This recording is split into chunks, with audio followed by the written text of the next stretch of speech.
Halo teman-teman, kembali lagi di Dokter Indah. Sekarang kita akan melanjutkan SKB CPNS Dokter Umum part 3. Langsung aja ke soal yang pertama. Pasien datang dengan keluhan penurunan kesadaran, tensi 90/70, teraba lemah. Sebelum dibawa ke rumah sakit, sempat demam dan disuntik obat oleh bidan di sebelah rumahnya. Sesak nafas tata laksana yang tepat pada pasien yang dapat diberikan adalah A. Intubasi, B. Pemberian cairan ringan asetat, C. Adrenalin 0,3-0,5 IM, D. Adrenalin 0,1 mili dilarutkan dalam 10 ml NaCl. Jadi kita lihat dulu diagnosa pasien ini sendiri apa. Nah, pasiennya datang dengan penurunan kesadaran setelah disuntik obat oleh bidan. Nah, kemungkinan ini adalah shock anafilaktik ya. Jadi jawabannya apa? Di sini tata laksana pasien shock anafilaktik adalah yang pertama, hentikan paparan.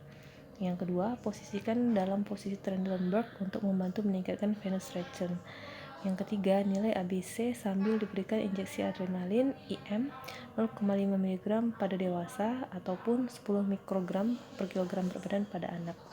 Kemudian dosis dapat diulang setelah 5 menit secara intravena dengan dosis 1 mg adrenalin dalam 10 ml normal salin. Kemudian yang keempat adalah dapat diberikan antihistamin ataupun kortikosteroid untuk reaksi hipersensitivitas lanjutannya. Nah, jadi di sini jawabannya adalah bukan yang A, karena intubasi di sini tidak diperlukan. Kemudian pemberian cairan ringan asetat juga bukan. Nah, yang jawabannya yang benar adalah yang C ya. Adrenalin diberikan secara IM karena pada pasien ini belum terpasang intravena lain. Jadi sembari menunggu pemasangan jalur intravena lain, maka dapat diberikan terlebih dahulu adrenalin sebanyak 0,3-0,5 mg secara intramuskular. Kemudian soal selanjutnya, laki-laki 40 tahun datang dengan keluhan ruam kemerahan di kaki kanan yang berkelok-kelok disertai dengan rasa gatal. Pasien bekerja sebagai petani yang sehari-hari tidak menggunakan alas kaki saat bekerja. Etiologi penyakit tersebut disebabkan oleh A. Bancrofti, B. Schistosomia japonicum, C. Tania solium, D. Ascariasis lumbricoides, dan E. Strongyloides stercoralis. Nah, ini kita cari tahu dulu diagnosanya apa. Dia ada lesi yang berkelok-kelok disertai dengan rasa gatal. Pasien ini bekerja sebagai petani yang sehari-hari tidak menggunakan alas kaki. Nah, ini adalah jawabannya creeping eruption. Nah, creeping eruption ini biasanya disebabkan oleh Strongyloides stercoralis.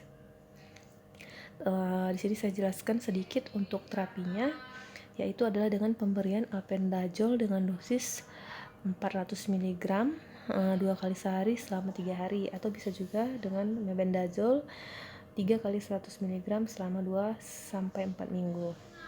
Kemudian dapat diberikan konseling dan edukasi kepada pasien, yaitu dengan cara memiliki jamban keluarga, menghindari kontak dengan tanah yang tercemar oleh tinja manusia, menggunakan sarung tangan jika ingin mengolah limbah atau sampah, mencuci tangan sebelum dan setelah melakukan aktivitas, dan yang kelima adalah menggunakan alas kaki saat bekerja. Kemudian soal selanjutnya, seorang anak dibawa oleh ibunya ke puskesmas karena buang air besar cair sejak 3 hari yang lalu, disertai dengan muntah-muntah.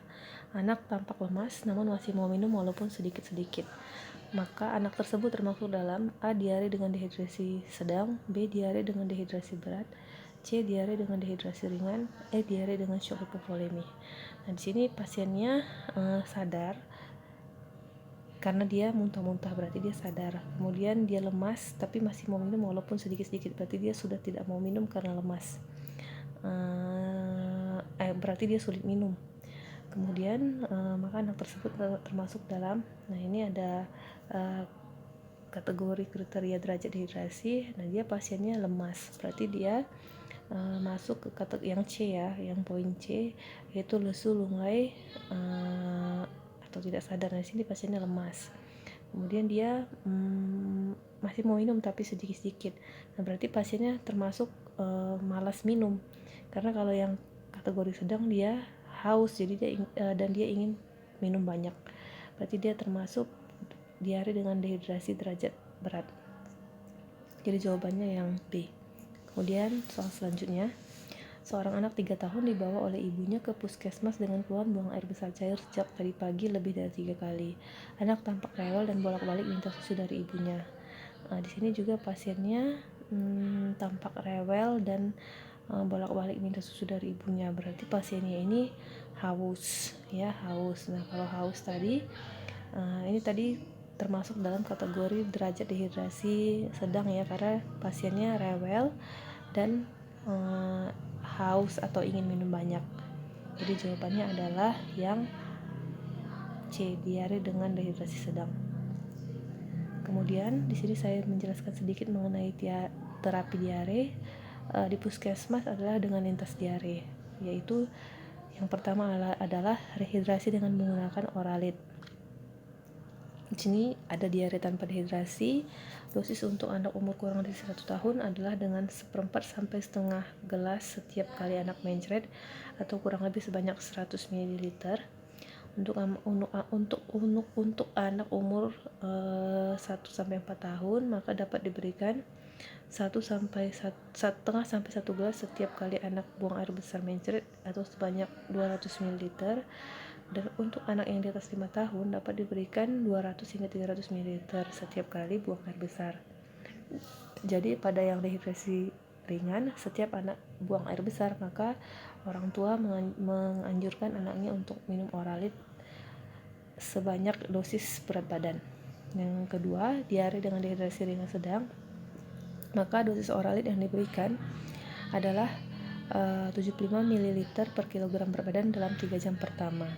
Kemudian selanjutnya diberikan sesuai dengan berat badan pada kategori A. Jadi misalnya berat badan pasiennya adalah seandainya berat badannya adalah 10 kg, maka diberikan 750 ml ataupun sebanyak 3 atau 4 gelas dalam 3 jam pertama. Nanti selanjutnya karena berat badannya 10 kg, berarti anaknya umur 1 tahun, maka diberikan 50 sampai 100 ml pada jam berikutnya setiap kali buang air besar. Kemudian pada pasien yang diare dehidrasi berat, maka pasien ini kan tidak bisa minum, jadi harus segera lakukan pemasangan intravenolen untuk diberikan cairan via infus.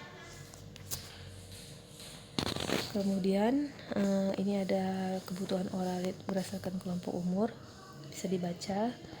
Kemudian pemberian tablet zinc di mana diberikan 10 hari sampai 14 hari berturut-turut walaupun pasien sudah tidak diare lagi. Nah, di mana pemberian zinc ini terbukti dapat mengurangi lama dan tingkat keparahan diare serta dapat mengurangi frekuensi buang air besar. Nah, di sini kita sebagai dokter umum wajib mengedukasi keluarga atau orang tua agar tetap memberikan tablet zinc pada anaknya walaupun sudah tidak buang air besar lagi, sudah tidak buang air besar cair lagi. Nah, di mana di sini pemberian zinc ada dosisnya. Kalau umur 6 bulan dia dapat diberikan 10 mg atau setengah tablet. Kalau yang untuk anak usia lebih dari 6 bulan dapat diberikan 20 mg atau 1 tablet. Jadi sediaannya itu adalah tablet 20 mg. Diberikan selama 10 hingga 14 hari.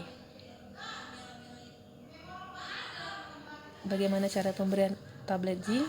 Nah, tablet zinc ini dapat dilarutkan dalam air ataupun ASI. Nah, sekarang juga sudah ada sediaan dalam bentuk 1 sendok dalam bentuk sirup, ya. Jadi enggak harus tablet. Kemudian dapat diberikan makanan ataupun pemberian ASI.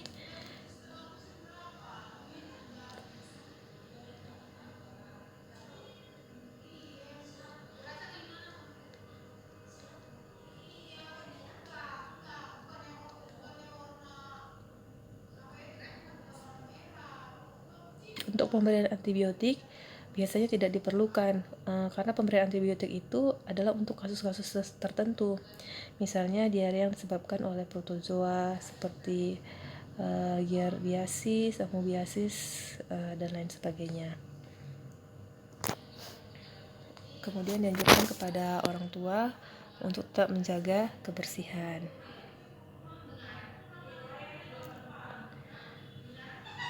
Nah, kapan harus dibawa kembali ke petugas kesehatan? Nah, harus dinasihati kepada orang tua atau keluarga jika anak lebih sering buang air besarnya, muntahnya terus-terusan, sangat haus, kemudian makan atau minum sedikit, timbul demam, tinjanya berdarah, ataupun tidak membaik dalam 3 hari.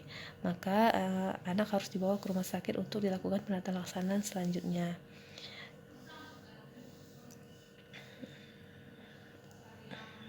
Nah, di sini ada pencegahan diare menurut Pedoman Tata Laksana Diare Departemen Kesehatan Republik Indonesia.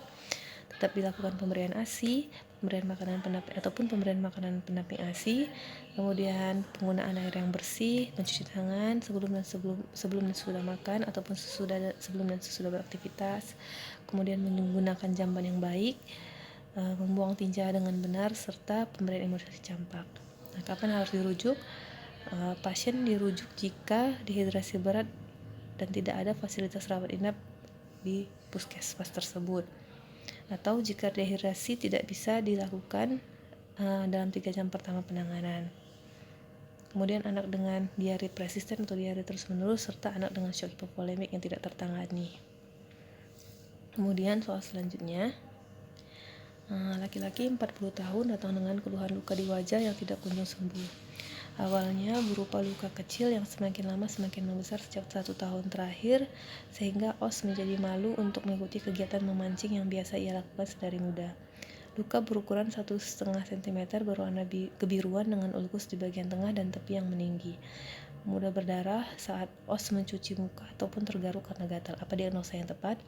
A. Nevus pigmentosus, B. Karsinoma sel basal, C. Karsinoma sel squamosa, dan D. Melanoma maligna.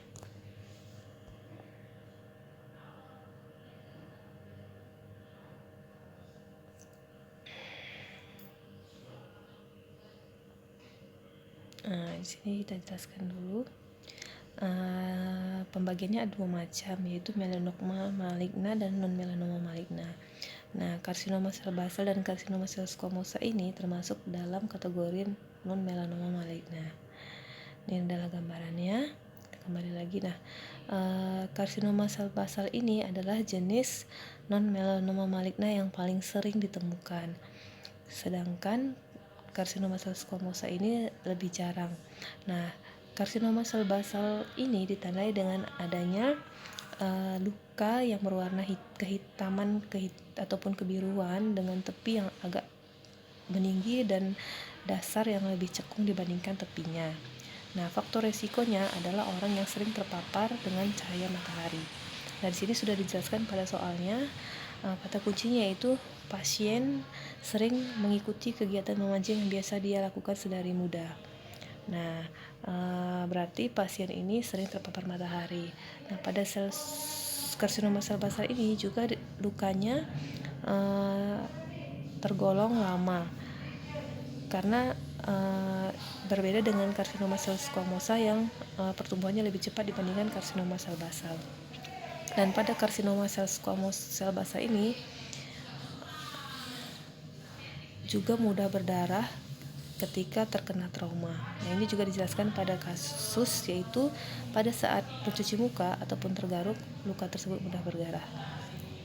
Nah, jadi jawabannya adalah karsinoma sel basal. Nah, karsinoma sel squamosa ini dia sama-sama juga akibat sering terpapar matahari, namun dia kasusnya lebih jarang dan dia biasanya lebih cepat perkembangannya dibandingkan karsinoma sel basal. Kemudian karsinoma sel squamosa ini biasanya sering timbul metastase. Kalau karsinoma sel basal ini jarang terjadi metastase ke organ lain. Nah, sekian soal SKB kali ini. Mudah-mudahan bermanfaat bagi kita semua yang akan melaksanakan SKB CPNS 2019.